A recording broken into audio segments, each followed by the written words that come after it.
आज हम दुनियावी तारीख का एक ऐसा वाकया जानेंगे जब दो इंसानों ने गुनाह किया और अल्लाह पाक ने उन्हें पत्थर का बना दिया। एक ऐसा अजीबोगरीब वाकया। ये मर्द और औरत कौन थे जिन्होंने एक मुकद्दस जगह पर ऐसा क्या किया और अल्लाह तौला ने उन्हें पत्थर का बना दिया। जब हजरत इस्माइल अलैहिस्सलाम और उनकी वालिदा बीवी हाजरा ज़मज़म के पानी के करीब अपनी जिंदगी गुजार रहे थे, उस दौर में अरब की जमीन पर पीने वाले पानी का मिलना एक नामुमकिन सी बात थी। सहरा और सूखे पहाड़ों की जमीन पर पानी की एक बूंद का मिलना मुहाल था। अरब के लोग मीठे पानी के चश्मा और कुओं की तलाश में सहरा और वादियों में मारे मारे फिरते थे। ये कुदरती पानी का चश्मा जो इस्माइल अलैहिस्सलाम की एड़ियां रगड़ने से अल्लाह की तरफ से जारी हुआ, वो पानी का चश्मा जिसे हम आज आबे ज़मज़म कहते हैं, ये दुनिया की सबसे बड़ी नेमत है जिसे अल्लाह ने अपनी कुदरत से जारी किया था। और एक कबीला जो बनी जरहम के नाम से तारीख में मशहूर है, वह भी मीठे पानी की तलाश में जगह जगह चक्कर लगा रहा था। जब वो कबीला सफा और मरवा पहाड़ी के करीब से गुजरने लगा, यानी जहां हजरत हाजरा और उनके बेटे हजरत इस्माइल थे, जहां अल्लाह ने हजरत इस्माइल के एड़ियों के पास से आबे ज़मज़म को जारी किया था, तब उन लोगों ने वहां चारों तरफ से परिंदों को उड़ते देखा तो उनको हैरानी हुई, क्योंकि सहरा में परिंदों का दिखना पानी होने की निशानी थी। उसके बाद वो पूरा कबीला उसी तरफ चल दिया। उसके बाद वो लोग उस जगह पर पहुंच गए जहां अल्लाह ने अपनी कुदरत से आबे ज़मज़म को जारी किया था। उन्होंने देखा कि एक खातून अपने छोटे से बच्चे के साथ वहां रह रही है और करीब में एक ठंडे और मीठे पानी चश्मा जारी है जिसका पानी बेहद साफ और मीठा है। वो लोग इस बात से बहुत हैरान हो गए, ऐसे इलाके में जहां पानी का नामो निशान तक नहीं था। अल्लाह की कुदरत से पानी के चश्मे को निकलता देखकर बेहद हैरान हो गए। उन्होंने बीवी हाजरा से उस चश्मे के पास रहने की इजाजत मांगी और बीवी हाजरा ने उनको रहने की इजाजत दे दी और साथ में ये भी कहा, इस चश्मे का पानी जरूर इस्तेमाल करो, लेकिन ये अल्लाह पाक की अमानत है, इस पर किसी का कोई मालिकाना हक नहीं होगा। कबीले वालों ने उस शर्त को कबूल कर लिया और वहां रहने लगे। वक्त गुजरने लगा, बीवी हाजरा ने हजरत इस्माइल अलैहिस्सलाम की शादी उसी कबीला जरहम के एक लड़की से कर दी और इस तरह रफ्ता रफ्ता हजरत इस्माइल अलैहिस्सलाम की औलाद हुई। वो उनकी औलाद वहां पली बढ़ी और इस तरह कुछ वक्त के बाद मक्का, जिसका नाम पहले बका था, वो एक बड़ी आबादी वाला शहर बन गया। कबीला जरहम वाले काफी अरसे तक सीधे रास्ते पर रहे, लेकिन फिर धीरे धीरे उनके अंदर बुराइयां पैदा होना शुरू हो गई।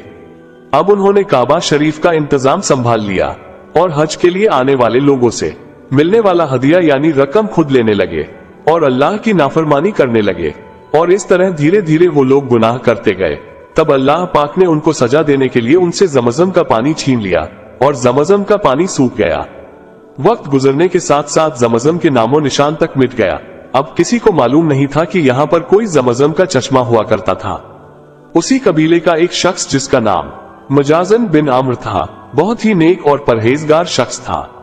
उसने वहां के लोगों को बहुत समझाया, उन्हें अल्लाह के अजाब के बारे में बताया, लेकिन उस कौम पर कोई असर न हुआ। जब ये कबीला अपने बुरे कामों से बाज नहीं आया, तब एक रात मजाजन ने सोचा कि ये लोग जिस तरह काबा शरीफ के पैसों को खाने लगे हैं, किसी दिन ये लोग हज करने के लिए आने वालों की तरफ से चढ़ाए ले गए कीमती सोने चांदी को भी चुरा लेंगे। मजाजन ने रात के वक्त अपने बेटे को साथ लिया और काबा के अंदर मौजूद सोने के कीमती हदिये को लेकर जिस जगह ज़मज़म का चश्मा हुआ करता था, उसी जगह खुदाई करके ये सब कीमती हदिये वहां पर छुपा दिए। अब जैसा कि अल्लाह तौला किसी कौम के बिगड़ने पर उस कौम को किसी दूसरी कौम के हाथों अजाब देता है, अल्लाह ने उस कौम को भी अजाब देने का फैसला कर लिया। और एक कबीला जिसका नाम बनी खजा था, अल्लाह ने उसको उन लोगों पर मुसल्लत कर दिया। बनी खजा वालों ने बनी जरहम के लोगों को मार मार कर मक्का से निकाल दिया और इस तरह अपनी जान बचाकर बनी जरहम के लोग यमन में आबाद हो गए। उसी जमाने में उस कबीले में एक लड़के और एक लड़की ने जन्म लिया। लड़के का नाम इस्फ बिन यला था और लड़की का नाम नाइला बिनते जैद था। दोनों जब जवान हुए तो एक दूसरे के इश्क में गिरफ्तार हो गए और उन्होंने आपस में नाजायज ताल्लुकात कायम कर लिए। एक बार ये दोनों हज के लिए एक काफिले के साथ मक्का शरीफ गए। खाने काबा में उनको तन्हाई मिली तो उन्होंने आपस में गुनाह करने का इरादा कर लिया। जैसे ही उन्होंने आपस में गुनाह जिना किया, अल्लाह का अजाब उन पर तुरंत नाजिल हो गया। ये दोनों फौरन पत्थर के बुत बन गए। उन दोनों ने जिस जगह पर गुनाह किया था वो जमीन का सबसे मुकद्दस जगह थी, यानी खाने काबा। जैसे ही उन्होंने गुनाह किया, उसी वक्त उनके जिस्म पत्थर के बन गए उनकी रूहें कब्ज कर ली गई और गोश्त के जिस्म पत्थर के बनते चले गए। उस वक्त उनके करीब कोई नहीं था, इसलिए जो कुछ उन पर गुजरी होगी वो उनके सिवा कोई नहीं जानता।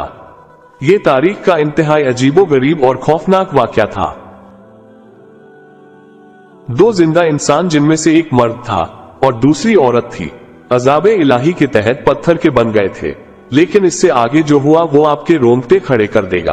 कुछ देर गुजरी तो उधर से किसी का गुजर हुआ। उसने उनको देखा और पहचान लिया। ये भी मालूम हो गया कि उन्होंने उस मुकद्दस और बरकत वाली जगह पर कैसा घिनौना काम किया था, जिसकी फौरी तौर पर पकड़ हो गई और अल्लाह ने इन पर अजाब भी नाजिल कर दिया। लोगों का दुख और गुस्से से बहुत बुरा हाल हो गया। इन दोनों पत्थर के बुतों को इबरत का निशान बनाने के लिए उस जमाने के कुछ इल्म वाले और नेक लोगों ने उनको उस मुकद्दस जगह से उसी इलाके में एक दूसरे से काफी लंबे रास्ते पर आमने सामने कर दिया। उसके बाद इस मुकद्दस मुकाम पर आने वाले लोगों के लिए ये जरूरी कर दिया गया कि इन दोनों बुतों को जूते मारते हुए गुजरा जाए, ताकि देखने वाले लोगों के जहन में इनका किया हुआ गुनाह ताजा रहे और लोग इससे सबक हासिल करते रहें। और जो भी उस मुकद्दस मुकाम पर आता वो उनको जूते मारते हुए वहां से जाता। वक्त गुजरता गया 150 साल तक यही सिलसिला चलता रहा। उसके बाद कुछ वक्त गुजरा तो नई आने वाली नस्लों ने धीरे धीरे उन बुतों को जूतों से मारना छोड़ दिया। शैतान ने उनके दिमाग में ये बात डाली कि ये तो इबादत का हिस्सा नहीं, तो इन्हें जूतों से मारना जरूरी भी नहीं, बल्कि उसके बजाय इनको थप्पड़ मारकर गुजरा जाए, जिससे ये पता चलता रहे कि हम उनसे नफरत करते हैं और उनके किए हुए गुनाह का ख्याल भी लोगों के दिमाग में मौजूद रहेगा।